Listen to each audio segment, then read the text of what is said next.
Let's welcome Stormy Daniels to the show. Stormy Daniels, how are you, Pumpkin?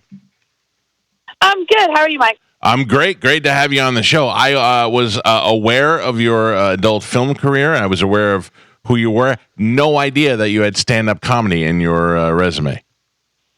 Well, when you've come from the adult industry, you kind of have to have a good sense of humor. That's and true. There's so much wacky stuff that happens. It's endless content, right? Yeah, but I'll tell you though. Listen, that with all the stuff that you've been through in your life and in your career, you really have to be a strong person because you've got everybody making up stories about you, whether they're speculating what happens and what doesn't happen. I've been up there on stage. I've bombed before. When you get that feeling, there's nothing worse than that. I mean, you're probably used to it by now about people talking about you and stuff. But when you get up there in front of that crowd and you bomb, that hurts. Yeah, it hurts, but it doesn't hurt as bad as having a bad scene in the adult industry. Trust me. What is the difference? Wait. What's a bad scene? Like I know what a good scene is. What's a bad what's a bad day on the adult set? Being a guy, you're in a guy here, and keep in mind most of the crew is always men too. So if you're having a bad scene, and you can't get your member working, only half of you shows up to the shoot. There's a blow to your ego, and for the woman in the scene, it's hard not to take it personal. You know what I mean? You have this male performer who's known for doing these amazing scenes and performing, and his downstairs also performing. So when it doesn't work, it's hard not to be like, "Oh my gosh, is it me?" Or I've been directing and seen some accidents happen. Yep. And that's not ever fun. And I've been on scene. I had a girl one time on the set.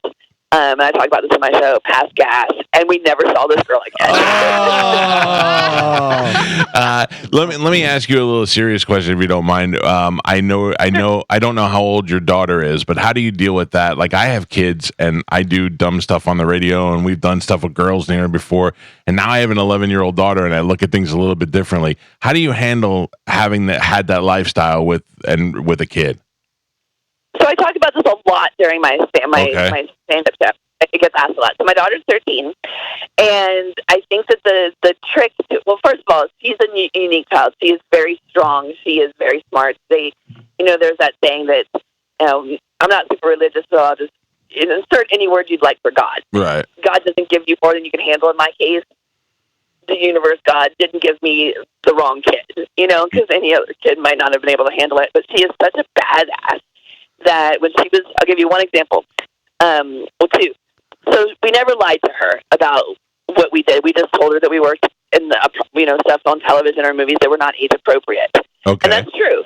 Yeah. At the time, she didn't know what sex was, so why would she know what porn was, right? So maybe it was because it was too much bad language, or maybe it was too scary. She just knew that mom wrote and directed and sometimes starred in stuff that was not age appropriate, and her dad edited things that were not appropriate. That's why his edit bay was away from the house and the door was locked. But we never lied to her. Okay, that makes sense. Like, Mommy's a nurse, or like, Daddy is an astronaut, spelled with 2 S's. So then she's around it, so as she gets older, it's not a shock to her. Right. So we were very open, about having frank conversations about your body and stuff like that. And when she found out what sex was, then we were like, those movies, they have sex in it. So we just didn't want that to be your first conversation. And she didn't bat an eye. She was cool with it. And when she was about 7 or 8 years old, she was outside riding her bike, and an older boy came up. He was like 12 or 13, and was like, "Your mom's a slut." And without batting an eye, she goes, "And that's why my bike's better than yours." That's great. Now, does she understand? Amazing. She's amazing. Does she understand? Like, she associate Trump with you? Does she understand that whole situation? She does. I mean, she hasn't had a choice because it was on television, but she stands up. She's like, she gets it. And I'm not going to blow her joke, because when I do my stand-up shows, I don't have any writers. I don't write jokes. I just get up and tell funny stories about being in the adult industry or whatever. But she wrote one joke, and she makes me tell it on stage every night. And I preface it with, "This is a written joke. It was written by my 13-year-old daughter. She wanted me to say it. Do you guys want to hear it?" Of course, they always do. And I say it. And it gets a better applause than my stuff. I'm like, this little witch. Yeah, I'm not going to blow it on the radio. That's fine. That's fine. You brought her up, I guess, the right way of knowing the situation. Now, what? Now, are you directing still? I am, and I haven't directed anything in the adult business industry for about 2 years. My last movie was called Redemption, which is for Adam and Eve. But I have a Roku channel, and you can go to stormytv.net and to find out information. And I'm doing a scripted comedy series. It's not adult, and it's called Woke Up Late. And it's hilarious. It's about a married couple who hate each other, and they're traveling in a rundown RV, think of like Breaking Bad kind of RV, to these bad comedy clubs to fund their divorce. But they're just also not funny. That's a pretty good idea. I woke up late because their jokes are very politically incorrect. Yeah. And they get booed off stage a lot. And like I said, so then they don't have their money to fund their divorce, so they have to go on to the next city. But they're also kind of lovable, terrible people. For one, so the episode 2 is coming out today. And like I said, you can see the trailers. I put them on my Twitter and my social media. You can go to my Instagram. This is trailers. This is Stormy Daniels that we're talking to. Stormy Daniels is a best-selling author with her book Full Disclosure, which is available on Amazon and wherever you get books. And she's also got the Roku channel and is doing comedy. Now, where are you headed out and where are you going next and all that stuff? Are you coming to the Tampa area? What's happening there? I don't have anything in the Tampa area.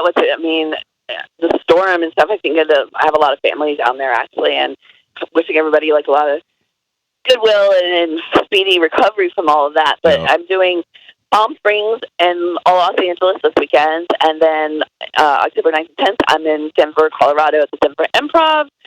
Then I go on to Indianapolis at Crackers, and that's in October as well. That's October 17 and 18, October 21st, New York City Study Winery, October 24th, Tucson, Arizona.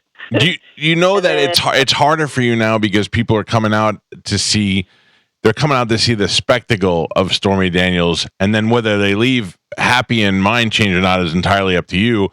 But you're somebody that is a part of our history now for the rest of our lives. You're going to be a part of history.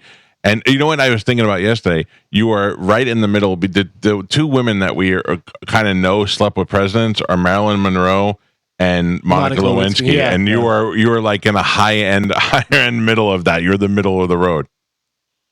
I know, and my legacy is now that I got the words orange turd into the history book. They better use a good picture of me, because if they make me look fat in history books by using one of those terrible pictures of those courtroom sketches, I'm going to haunt whoever wrote that book. I got to tell you, I was doing research for the show yesterday, and I went and looked up some videos just to see. I didn't see any fat whatsoever. It was a pretty good looking. Well, all right. So what do people go to find your stand-up dates? So you can go to stormydaniels.com. It is safe for work. The opening thing is all my dates. You can click on every one to find the ticket links, and you can go to stormytv.net to see my new stand-up series. My new comedy series. It's scripted on there. We will be having my stand-up show special later this year, or early next year, should I say. And my movie Decoy is coming out. It's a mainstream psychological thriller about mental health in the military. And it's mainstream. These are not adults. You're totally safe to go and check those out. All right. Awesome. Thank you for calling the show, and hopefully you swing through Tampa and we'll check out your comedy. Thank you. Yes, absolutely. All right, Pumpkin. Have a great day. There you go. Stormy Daniels.